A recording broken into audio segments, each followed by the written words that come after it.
Hello everyone, this is Cody Lee of BlackCatBooks.org, author of I, the Dragon, Cruel and Beautiful, Rabbit Hole, and King Dio.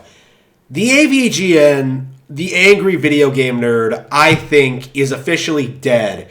It dawned on me while I was trying to sit through episode 200, every single LGN game, that I had no real interest in watching it. I had no interest in even knowing what happens, like what jokes he comes up with, what things he has to say about each game. I don't care. And the reason for that is just a long period of time of James Rolfe, the angry video game nerd himself, not giving much of a shit about anything. Like, at least 3 years worth. Probably further than that, to be completely honest with you. There have been signs of this for forever, but I do think at this point it's safe to say that James is completely disinterested in any form of work, like anything. Like, not showing up for James and Mike Mondays, not making new series, not making new nerd videos.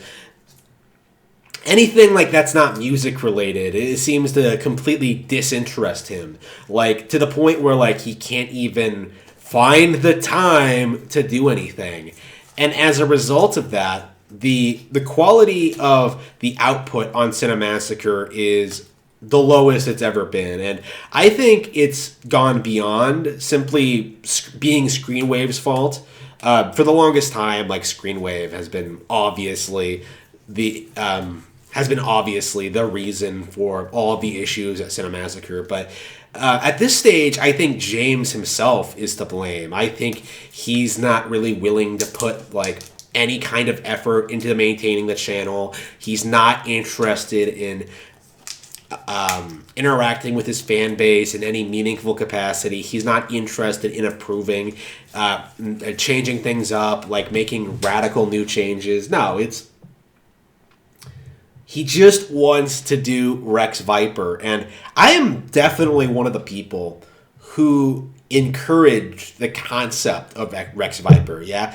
Like, I thought that it would be a nice little change of pace for the channel, like them just doing fun little goofy songs, like with James learning how to play guitar, getting some friends together, like having doing something fun, right? Something a little bit different, in order to spice up the channel and keep up, like, the variety of shows.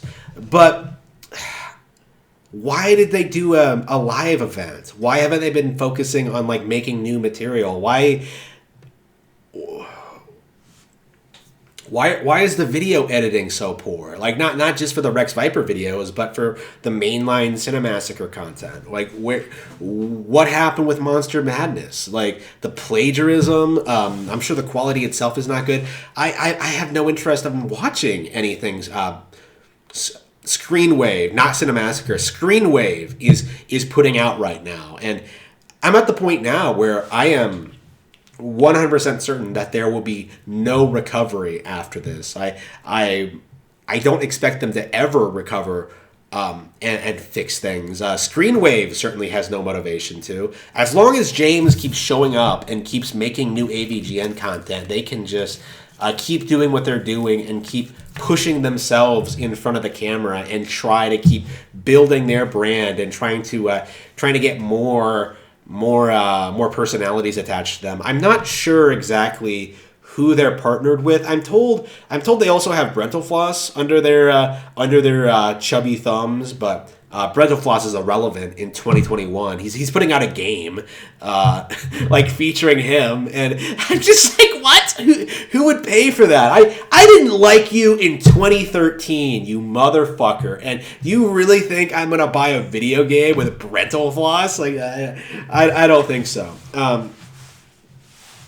Like, Screenwave, I feel like are one of those companies that just kind of latches on to, like, lazy, declining older YouTubers and, like, promises to keep them relevant with zero effort and just fail, like, over and over and over again. Like, they can't make good thumbnails, they can't make good video descriptions, they can't, like, game the algorithm, they're not very good at managing the brand.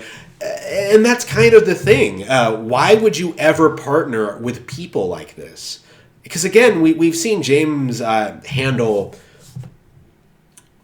We've seen James have partnerships with other companies, including like Game Trailers and Screw Attack. And the reason those companies never got any significant backlash was due to the fact that like the association didn't really diminish the quality of the videos at all. It improved them, if anything. I think the output of videos went up under Screw Attack, and I think a lot of the classic content came out during that period.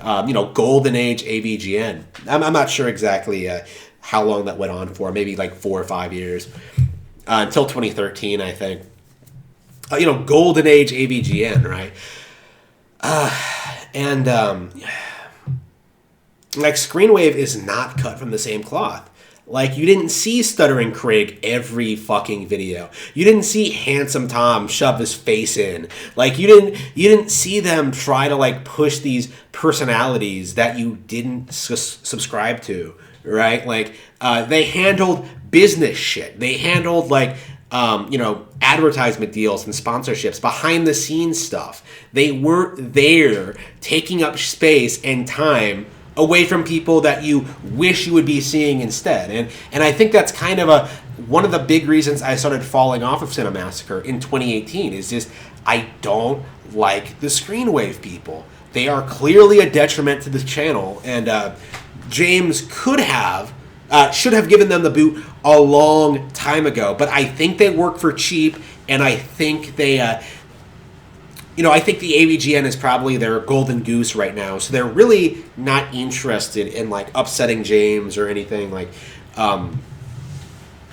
James is clearly getting what he wants out of the partnership. He wants everyone else to do his work for him, and then he shows up and like reads some lines. Kind of like what Handsome Tom used to do, allegedly, according to Craig.